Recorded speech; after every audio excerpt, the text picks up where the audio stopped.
বেলজিয়ামে বেশ শীত পড়ে গিয়েছে, ভাবলাম একটু ভাপা পিঠা বানাই, তাই আজকে একটু ভাপা পিঠা বানালাম।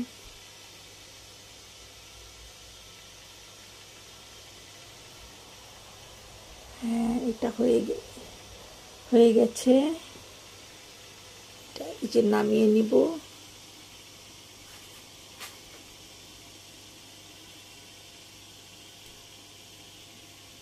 চমৎকার হয়েছে।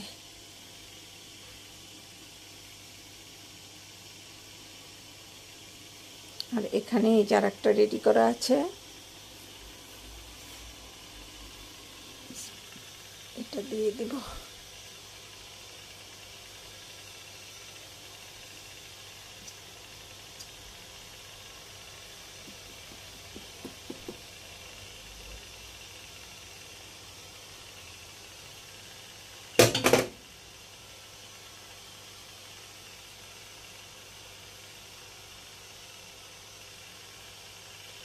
দিয়ে ঢাকনা দিয়ে 2 মিনিটের জন্য ঢেকে দিলাম।